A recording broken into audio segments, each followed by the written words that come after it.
Today we are going to dive into a very serious question. I worry for Singapore property market. Are we losing our competitive edge? In recent years, we have been seeing a very worrying trend. More F&B outlets, retail business are shutting down, and many barely make it past their first few years. High rents, labour shortage, and thin profit margin are squeezing local operators. This has been widely reported in the main media.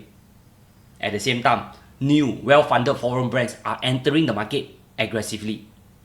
They push up rental expectation, making it even harder for local SMEs to survive.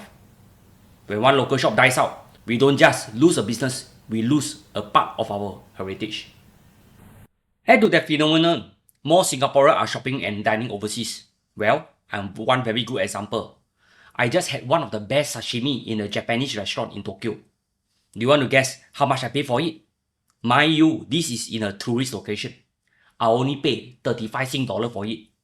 I'm pretty sure it will be easily double the price in Singapore. Here, why are Singaporeans travelling overseas in droves? Very simple, for cheaper food and experience. Our neighbour offer affordable food, variety and vibrant street life. This is something we can hardly find in Singapore. Let's wait until the school holiday start and you will know what I mean. And it's not just locals that feel this way. Some tourists already felt Singapore is expensive and there's not much to see. Just visit any social media post and you will see tons of comments on the negative experience they have in Singapore. This perception hurt our tourism competitiveness and reduce spending here. I assume our Singapore Tourism Promotion Board should be well aware of any bad publicity. So what should we do? If we don't address this now, our property landscape will become too expensive, too uniform, and too boring, while our unique heritage will slowly fade away. We need bold moves, exactly what our Prime Minister always emphasizes: adapt, transform, and stay relevant. Here, I have 4 proposals from a housing and urban planning perspective, coming all from a property agent. Let's take a look at Chinatown today. It's boring, old and tired, and many say it has lost its soul more than a decade ago. Too many similar shops selling souvenirs, too many short-lived F&B concepts, not enough genuine culture. Wherever I go, ngomong ngan hai. As a Chinese, I felt embarrassed that our Chinatown has become like this. Sorry folk, sorry for my harsh word. I'd rather go to nearby Chinatown complex to eat my favourite hawker food. Young Singaporeans should come and support them. If we don't, who will come and support our own? It's the same for our defence. If we don't defend her, who will? Meanwhile, Kampong Glam and Geylang Serai have retained much of their authenticity. Small artisan shop, cultural trades, colourful street full of life. I always enjoy visiting such places. Saya suka pergi Geylang Serai, hutan makan dan berjalan. Tetapi cuaca panas. I always enjoy visiting such places, not forgetting Little India. I think it has kept most of the character in this area. Try visiting it on a weekend or during Deepavali. I can assure you, the feeling and ambient are so much vibrant. It looks so real. You can even drop by Mustafa where you can technically get lost inside. This is my proposal. The authority should restrict certain type of new commercial entry into historical area. This is the same principle how URA adopt a no strata subdivision rules in central Singapore. Policy has to be effective to preserve such characters. We cannot always say, let market force decide. This is critical, and I have said it the 3rd time in my video. Short house prices have risen sharply because investors view them as trophy assets. They are as good as landed properties, which is only Singaporeans can buy. Especially with the influx of family office in recent years. When new buyers take over, rental rates have to rise to cover the mortgages. When rental rise, what will happen? Obviously, business owners have to raise costs. Singaporeans will stop patronizing when nearby JB is selling at half the price and double the taste. And when customers stop coming, business owners have to close shop for good. Here, we must limit or place condition on foreign purchase in heritage area. Commercial prices can moderate. SSD should also be enforced on this segment to prevent flipping. We cannot give it a free hand. That is why local retailers are suffering in silence. We must have priority to safeguard Singaporean interests. This is what our government always say. But let us ask ourselves heart to heart first. Is that really true? Or is that a we versus them. Singapore is known for efficiency, but sometimes too much rigidity kills creativity.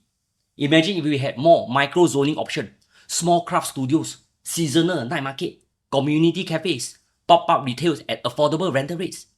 Here, this let me think of this tiny coffee shop in Tokyo run by an elderly couple.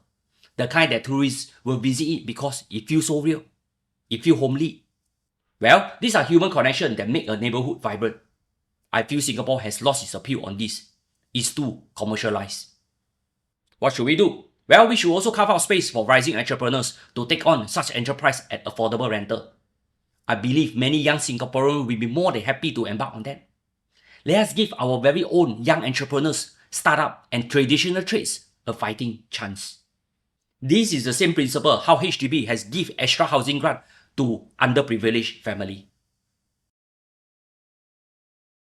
Do you know in my most recent trip to Japan, temples sustain themselves by selling charms, talisman and accepting donations.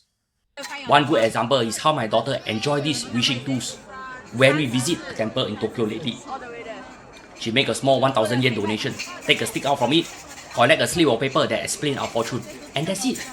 If you want to make more donation, there are charms and other items for sale. On the other hand, Singapore temples, church and mosques rarely tap onto this potential. I cannot understand why. This is free money from tourists. Can you imagine the amount of donation that you can collect from tourists? All these funds will be very useful to upkeep the place as well as offer more programs for the less underprivileged.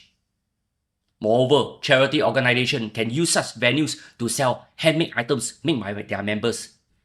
This is a win-win situation. On this, I will directly write in to all the religion buildings in Singapore to adopt such practice. Imagine if we adopt such practice, this will surely elevate the tourism experience and make Singapore less boring. This can also encourage local Singaporeans to visit another place of worship other than their own beliefs. This will allow us to understand other religions even better. And one good example, during the shooting of most of my videos, I will make an effort to visit church, mosque, temple and even Sikh Gurdwara, not only to admire the building but also to make donation. This is how we can show the world regarding Singapore multicultural society, instead of just our shopping malls and tourism attraction.